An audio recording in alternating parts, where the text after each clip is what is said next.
Okay, here we are as promised, stage 3 fuel pump install. I'm not physically going to show you guys how to install the fuel pump. If you want to see that video, I'll attach it right here. It will show you step by step on how to do it.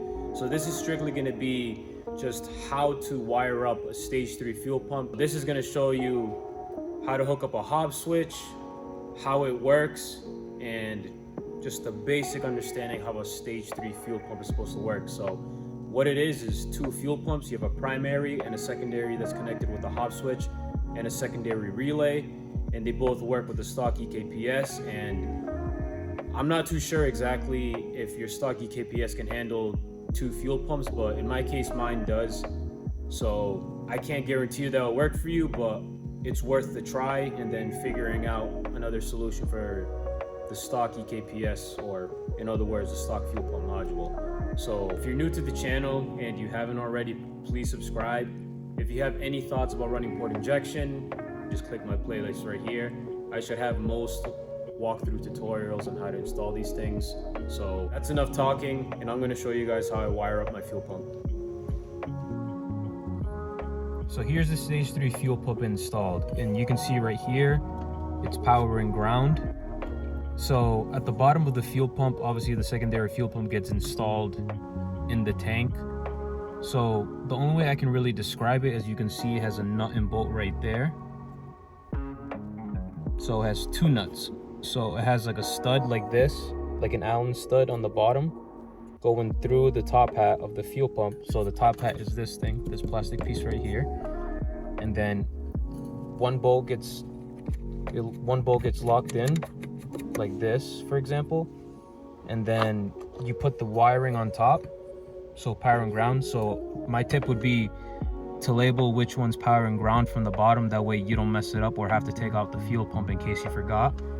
So one nut's like this to lock it in place, and then you'll put the wire through it, and then you'll put the other nut up top, and that way you lock it.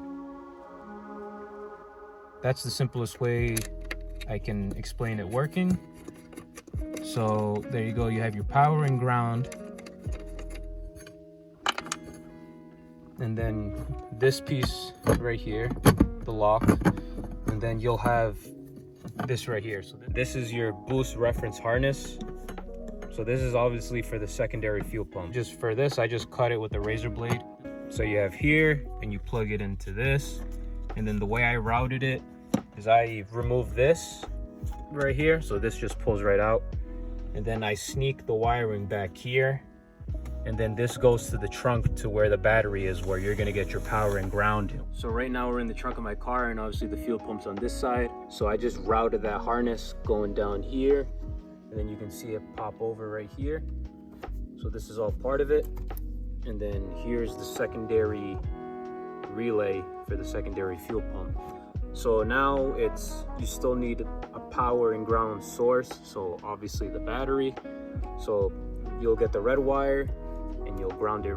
For example, I just grounded it right here because that's connected to the battery. And then ground earth is the black wire, obviously. I just hooked it up on top of the battery terminal. So here you have power and ground for your secondary fuel pump. So, and this is the secondary relay. So I just put a zip tie there, keeping it simple and easy.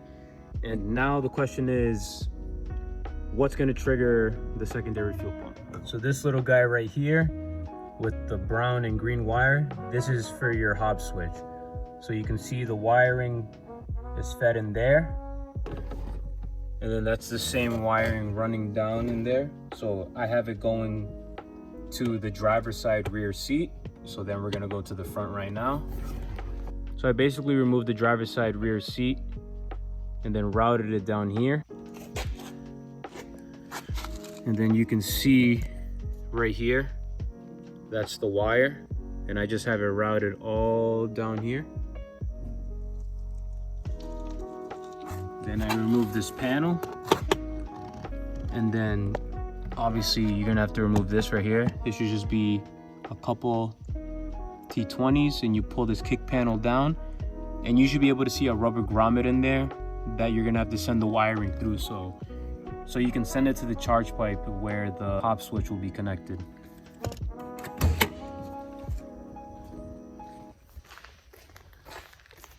So I'm gonna pop the hood real quick.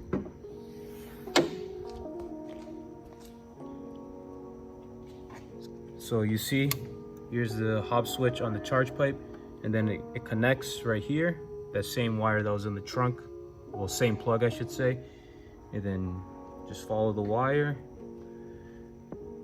and then as you can see, it routes, it like looks like it loops up right here. So you're gonna have to move this fan cowl right here. So this is the Hobb switch wiring, and you can see down there where it goes to. So there's like the rubber grommet, like that's where that wiring is coming from, down there. Like, so then it comes right there, as you can see. Then I have it routed coming here, and then obviously you connect this plug, and then that's the Hobb switch. So the Hobb switch is activated when the DME reaches 13 psi. That's when it kicks on the secondary fuel pump. And yeah, that's basically it. So that's basically it for this video. I hope it was easy to understand and simple. If you have any questions, feel free to ask me in the comments. If you found this video helpful, give me a thumbs up, and I'll see you guys on the next one.